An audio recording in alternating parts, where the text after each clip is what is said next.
Oke, badannya jangan ikutan berdiri. Badannya tetap di posisi bawah seperti ini. Tangannya doang yang narik. Coba turun, ya, tarik. Good. Ya, lagi. Berasa area punggung? Apa masih ringan? Enggak kok, enggak bakal ditambahin kok. Coba saat menarik, badannya jangan ikutan.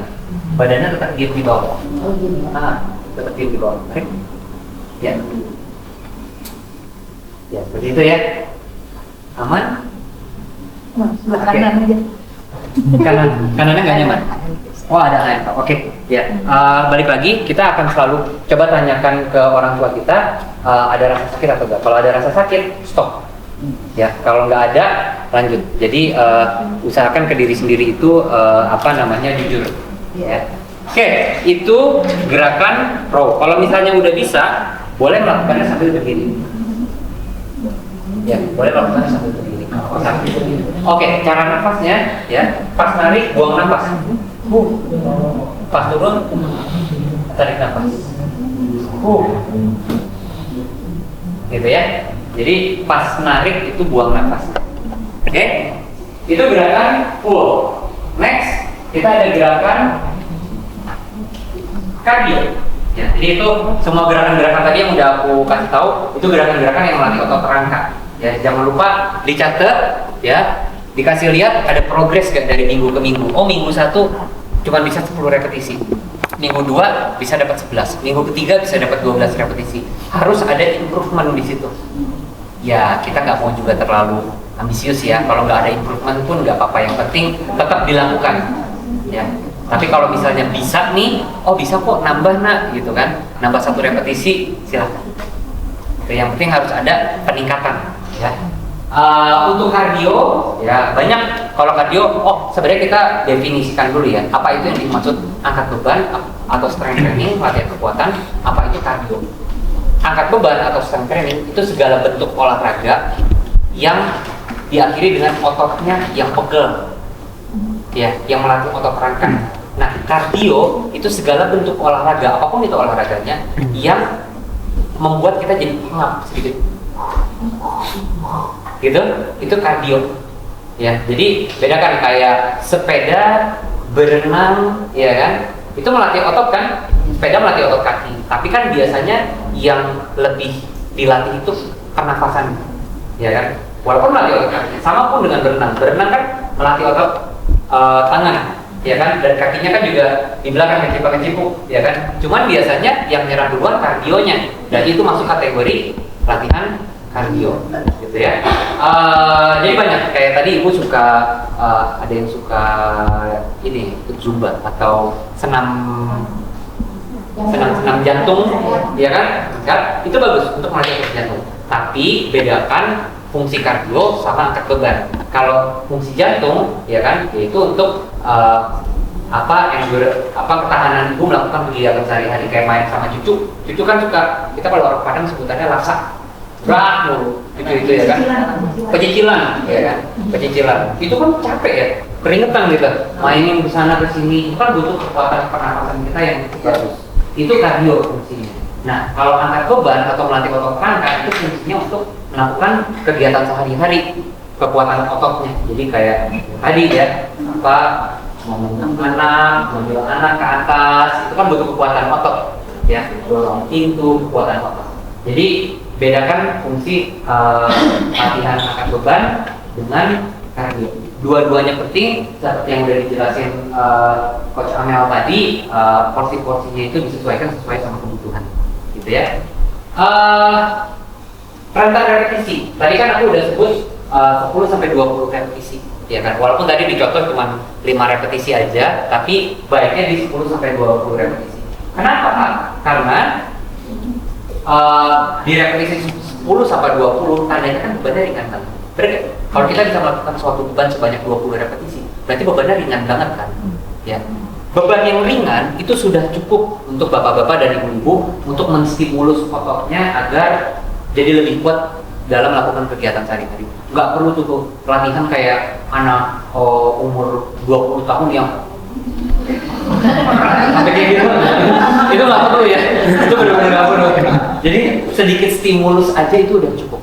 Ya, makanya selalu tanyakan, kayak tadi kan aku minta tanyakan ke ibu dan bapak-bapak, pegel nggak?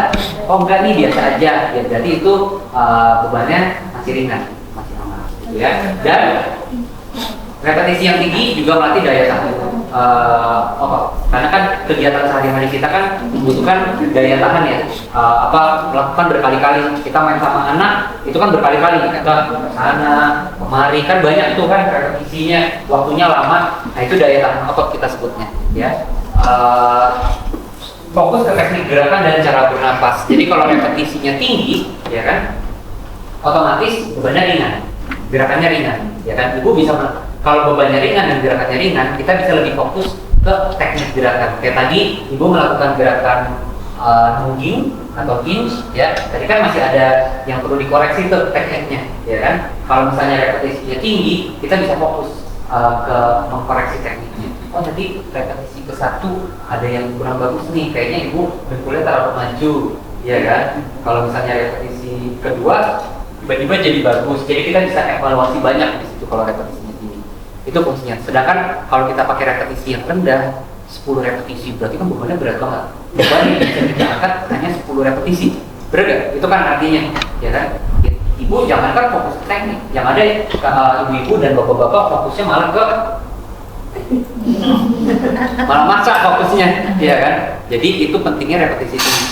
Pakai dan beban yang ringan berarti ya. Oke, dan cara bernapas juga suka salah biasanya orang-orang. Kayak tadi kan pas narik kita pengennya buang napas, ya kan? Pas turun tarik napas. Kalau repetisinya sedikit, biasanya orang suka lupa-lupaan tuh. Jadi gimana? Ini kebalik. Kebalik ya. Harusnya kan pas tarik. Cara bernapas itu penting banget ya. Oke, dan tentunya ya repetisi tinggi pakai beban yang lebih ringan, jadi lebih aman, ya, meminimalisir potensi cedera.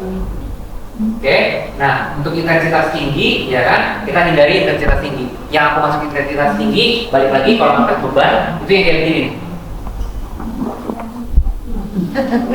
Kalau ibu-ibu udah ada poin di mana ibu-ibu mukanya udah berubah, ya kan, itu namanya intensitas tinggi, ya. Jangan. Dan rasa sakit, rasa pegel itu biasanya udah ke arah intensitas tinggi. Ya. Misal di bangku ini nih, ibu-ibu 10 repetisi pertama masih aman nih, enteng 10. Ternyata repetisi ke-11 bukan lebih. Udah stop di repetisi 10 aja, nggak usah lanjut lagi. Ya, nanti minggu depan asumsinya kan ibu makin kuat tuh, ya kan? Kemungkinan repetisi ke-11-nya berasa lebih ringan. Mungkin repetisi ke-11-nya jadi begini. Gitu kan? Minggu lalu kan repetisi ke-11-nya gitu ya. Jadi cara melihatnya seperti itu. Oke? Dan intensitas tinggi meningkatkan potensi cedera udah pasti, ya kan? Karena banyak ibu-ibu dan bapak-bapak yang udah jarang olahraga nggak bisa membedakan antara sakit, ngilu, atau pegel. Ya, oke. Terus pegel yang berlebih menghambat kegiatan sehari-hari. Yang tadi aku jelasin, ya jangan sampai latihannya di hari Senin masih pegel sampai hari Jumat.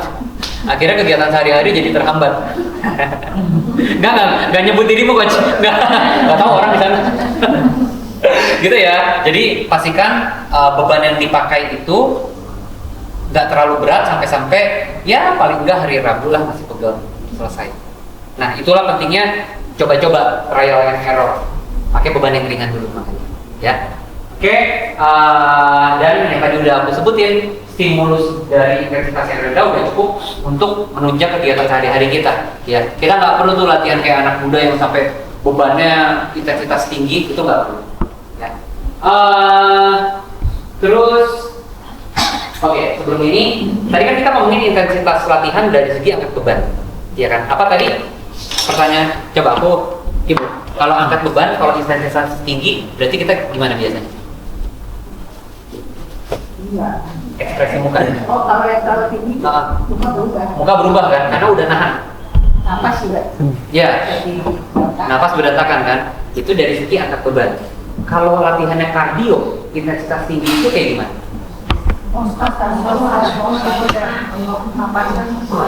Susah napas ya, ya kan? Biasa kita kalau personal trainer kita sebutannya tes ngomong.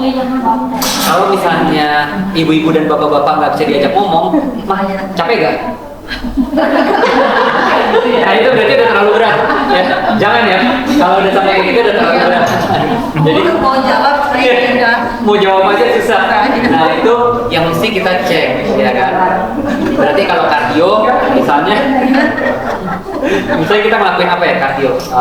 Joget lah, apa zumba atau senam SKJ, ya kan? Cek, oh ternyata selama 2 menit 3 menit masih aman. Ternyata kalau kita paksa sampai 10 menit udah kayak begini, berarti itu data buat kita kan, catat. Oh ternyata 10 menit, kita minggu pertama nih latihan, ternyata 10 menit terlalu berat. Apa yang kita lakukan minggu depannya, turunin coba jadi 8 menit. Kita cek lagi, oh ternyata di 8 menit, aman aku? Aman? Masih bisa? Nggak udah masa, selesai, ya kan? Tapi masih bisa diajak ngomong kan? Oke, kalau mau main aman lagi, ya kan, turunin ke 6 menit. Ternyata ini minggu ketiga kita ngomongin ya, minggu ketiga ternyata di menit ke-6 bentukannya masih bisa tambah. Iya, ya kan? Ya udah, aman. Berarti kita stay di 6 menit dulu, ya kan? Asumsinya dari minggu ke minggu makin kuat dong, ya kan? Coba tambahin 1 menit. Ya kan? Oh, 6 menit kuat. Minggu depan tambahin di 7 menit. Minggu depannya lagi kita tes 8 menit. Minggu depannya lagi kita tes 10 menit. Kan pelan-pelan beradaptasi badannya, ya kan? Tapi di realitanya nggak seindah itu. Terkadang ada kalanya dari minggu ke minggu sama, ya kan? Ada kalanya minggu kedua 6 menit, minggu ketiga masih 6 menit juga, ya kan? Nggak apa-apa. Yang terpenting itu adalah konsisten kita melakukan itu, ya. Karena mau nggak mau badan kita pasti akan beradaptasi kok. Tenang aja. Tinggal tunggu waktunya aja, ya. Dan tiap orang waktunya pun berbeda-beda. Ada yang progres terus, ada yang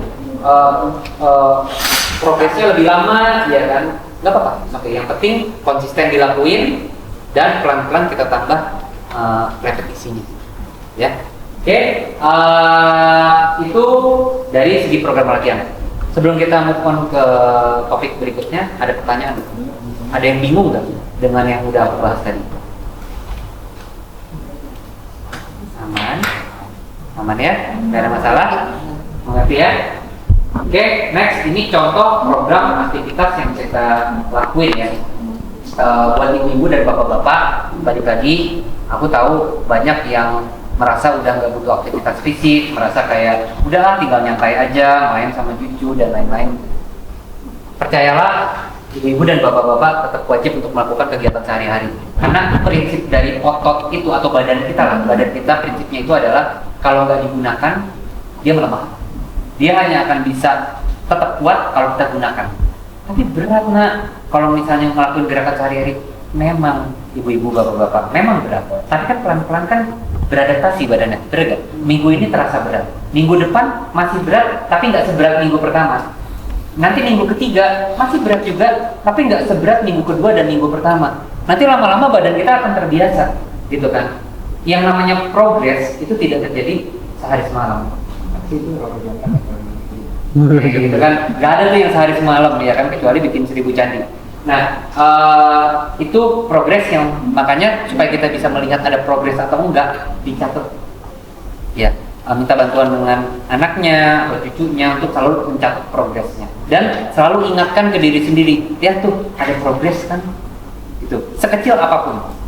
Ya, nah ini contoh program aktivitas yang ibu-ibu bisa lakukan. Ya, contoh kita ngomongin di hari Senin tadi kan anjuran WHO kalau moderate itu berapa 150 menit ya kan? Kalau misalnya intensitas tinggi berarti 75 menit ya kan? Balik lagi yang kayak Coach Amel udah bilang tadi, itu semua patokan yang nggak selalu bisa dijadikan patokan juga, tapi itu bisa jadi guideline kita lah, atau apa ya, petunjuk pertama kita ya. Ini contoh program aktivitasnya, misal jam 6 pagi bangun tidur ya kan, kita bersih-bersih kasur 10 menit, jalan santai ya kan. Coba bayangin bersih-bersih kasur, apa tuh otot yang dipakai? Tangan. ya kan? Tangan untuk menjaga punggungnya ini, punggungnya, ya kan? Jalan santai, kaki, ya kan? Melatih otot kaki, itu 15 menit. Terus jam 7 sampai jam 9 sarapan atau bersih-bersih dan lain-lain ya. Nanti kalau mau nyantai nonton sinetron 2 jam. Apa Cinta Fitri? Hah? Apa sih sinetron sekarang? Ya ada lah, itulah ya. Nah, kalau dulu kita zaman masih muda nontonnya India. Oh gitu ya? Oh beda ya, beda. Telenovela dulu kan? Pokoknya banyak lah, kita mau nonton TV dan lain-lain. Sekarang kita udah aktivitas fisik bukan? Dari jam 6 pagi sampai jam 9, ya kan? Habis itu makan dan tidur siang. Sebentar aja tidur siang, ya. Habis itu nanti jam 3 sorenya ikutin senam. Senam melatih apa? Kardio, ya kan? Melatih kardionya 25 menit. Berarti senamnya jangan yang 25 menit kan cukup lama ya. Berarti coba carinya kardionya jangan yang terlalu intensitas tinggi, ya kan? Kan kalau kita mau Zumba kan gerak banyak, ya kan? Itu intensitasnya cukup tinggi. Coba cari kardio yang intensitasnya cukup rendah. Mungkin SKJ apa? Apa? Ada. Joget-joget gitu ya? Oh, oke. Nah, aku baru dengar. Cuman ya yang namanya kardio banyak banget namanya ya. Intinya kan kardio, ya kan? Segala bentuk gerakan yang melatih otot jantung kita, ya. Habis itu malam jam 4:30 sampai jam 6 kita bersih-bersih lagi, ya kan? Atau main sama cucu, atau kita kan ada sholat maghrib, ada sholat asar juga, ya kan? Makan, bermain dengan cucu. Ini malam, ya. Bermain dengan cucu, balik lagi. Susah kita lakukan kalau kita nggak latihan beban, ya. Bukannya nggak bisa, cuman jadi terbatas lah. Makanya itu pentingnya latihan kekuatan atau latihan beban, ya. Lalu malam, ibu malam. Jadi ini contoh program-program yang bisa ibu dan bapak lakukan setiap hari agar ibu dan bapak-bapak tuh tetap aktif, nggak diem doang di rumah, ya kan? Aku tahu ibu-ibu dan bapak-bapak, karena aku pribadi aku merasa aku orangnya introvert juga. Aku nggak terlalu suka ngobrol sama orang. Kayaknya kalau ngobrol di apa terlalu ramai. Masa? Anda tidak tahu saja. Kayaknya tuh energinya tuh capek. Tapi memang ada beberapa orang yang bahkan nggak mau ngomong sama sekali, gitu kan? Bisa apa ya? Sesimpel latihan sendiri di rumah, ya kan? Nggak usah dikit-dikit. Kalau tadi kan kita ngomongin apa ada yang jalan santai, mungkin jalan santai bisa di taman dan lain-lain. Itu semuanya nggak harus dilakukan di luar. Walaupun tadi Coach Amel sempat bilang baikkan di luar, ya kan? Tapi ada beberapa orang yang memang lebih bagus di luar. Aku juga mengakui itu. Cuman nggak semua orang wajib. Bisa juga latihan di dalam rumah. Yang terpenting adalah konsistennya, ya, dilakukan terus-menerus supaya fungsi tubuh kita tidak hilang, gitu ya. Oke, ini sudah ya. Ini overall sebenarnya sama ya, dan mungkin besokannya ada yoga juga, ya kan? Ada yang suka ikut pilates? Pilates? Hah? Gak ada ya? Yoga? Ada gak yoga? Gak ada ya? Oh ya, ini mungkin kita beda tipe olahraga. Gak apa-apa, yang penting tetap olahraga. Apapun bentuk kegiatan fisiknya, yang penting tetap bergerak ya ibu bapak ya. Gak ada tuh istilahnya olahraga khusus anak-anak, olahraga khusus orang tua gitu-gitu kan. Olahraga. Yang membedakan cuma intensitasnya doang, bebannya doang. Bener gak? Ujung-ujungnya gerakannya itu aja gak sih? Ya kan? Senam mau begini, senam SKJ, ya kan? Mau kita apa sih dance Korea, pasti ada gerakan-gerakan gitu ya. Ingat. Cuman poinnya kan gerakannya sama, ya kan? Yang membedakan cuma intensitasnya doang, ya. Jadi nggak ada tuh istilahnya olahraga untuk anak muda atau lansia. Ya tinggal disesuaikan dengan kemampuan bapak-bapak dan ibu-ibu. Oke? Oke, tadi kita. Nah itu tadi ada sesuai yang Anda bilang kan, ada latihan aerobik minimal 10 menit dalam seminggu karena menurut anjuran WHO tadi ya. Oke. Sebelum kita move on ke topiknya, dari topik berikutnya, ada pertanyaan nggak? Oh, jauh dong. Wait. Oh,